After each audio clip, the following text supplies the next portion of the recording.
Sa pagpapatuloy naman ng pagdinig ng Senado tungkol sa extrajudicial killings, inusisa ng mga senador ang testigong si Edgar Matubato tungkol sa kanyang mga sinabi sa nagdaang pagdinig. Ipinunto ng ilang senador, may mga pagkakaiba sa mga pahayag ni Matubato. Mula po sa Senado, nakatutok live si Ivan Mayrina. Ivan. Vicky, buena manong nagtanong sa pagdinig ng Senate Justice and Human Rights Committee ngayong hapon si Senador Alan Peter Cayetano at binalikan niya yung mga pahayag ni Edgar Matubato nitong nakarang linggo. Si Matubato yung nagpakilalang miyembro ng Davao Death Squad. Mahalagang target o maselan na target. Unang tanong ni Senador Alan Peter Cayetano, sino nag-utos sa ipapatay si Sally Macdum, ang dayuhan na inamin ni Matubato na pinatay nila sa Island Garden City of Samal. Last hearing, pinapalabas mo si Mayor Duterte ang may utos at sumusunod lang kayong lahat. Ngayon, nagbago na yung inyong statement. Talagang totoo man, sir. Yung sila nag-uusap lang, yung panggang Sally Macdum. Basta ako, wala akong nalalaman dyan. Pinatawag lang ako. So, tinuro ko naman lahat. So, hindi si Mayor Duterte ang nagpapatay?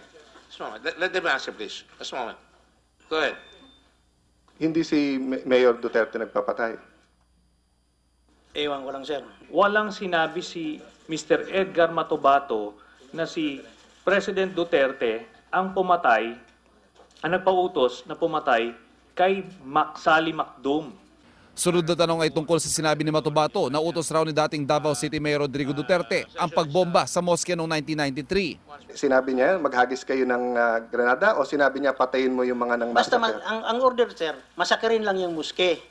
Sir, hindi niya sinabi mo kanina. Ang sabi mo, ang eksaktong salita ni Presidente, patayin ang... Yung nagbomba, sir. Yung mga suspect, sir. Yung mga suspect. Patayin ang suspect. Yun ang sinabi. Pero yung massacre ng mga hindi niya sinabi. Nag-order na niya, sir. Nag-order niya. Mayor pa siya, sir. Sinabi niya. Oo, sinabi yan, sir.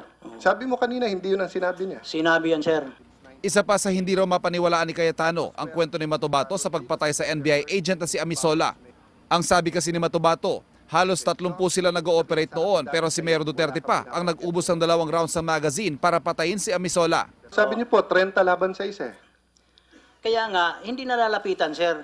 Nang doon siya sa ilalim ng pick-up, paano mapupuruhan mo yan ng tao? Kaya Edgar, hindi yun ang testimony mo nung una. Kinwestiyon din kung paano nakapasok sa Witness Protection Program si Matubato bago pa nakunan ng salaysay ng NBI.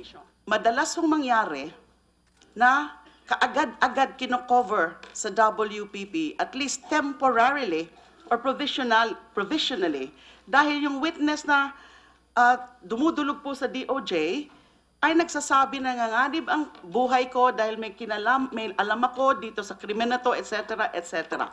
That is Witness Protection Program. So, unless makita namin na medyo may diferensya ang ulo kapag nagkikwento, the general rule is, ina-admit muna namin kaagad pending evaluation.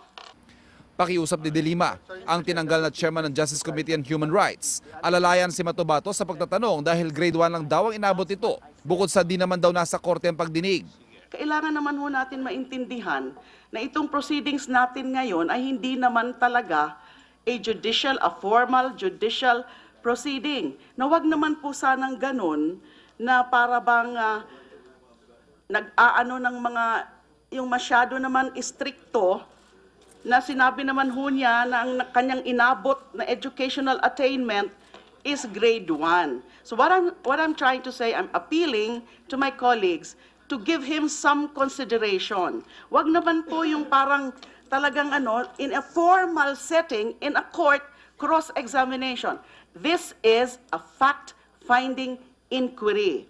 Do not come here and expect kindergarten treatment. You are here before the Senate Committee on Justice. I would expect Senator De Lima to know she's appeared here. She even appeared in the impeachment case of Justice Corona. And you know that there will always be this cross-examination methods. So, you know, you come here at your own peril. When you say something, you have to expect, dapat alam po ninyo, pag may sinabi kayo dito, ibabalik ko sa inyo. Kaya po may record eh. Walang silbi yung record kung hindi babasahin sa inyo na yun ang sinabi nyo, tatanungin kayo, ba't nag-iiba kayo ng sagot?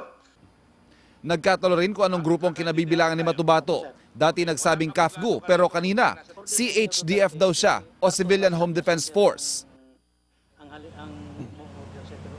Vicky, eksaktong 1:40 ng hapon na magsimula itong pagdinig ng Senate Justice and Human Rights Committee at sa nakalipas na mahigit 5 oras, sa pangkalahatan ang nagiging tema o nagiging takbo ng pagtatanong ng mga senador ay ang pag-question sa mga inconsistencies o mga butas sa testimonya nitong si Matubato at ang pagsubok sa kanyang kredibilidad. Vicky. Maraming salamat sa iyo, Ivan Mayrina.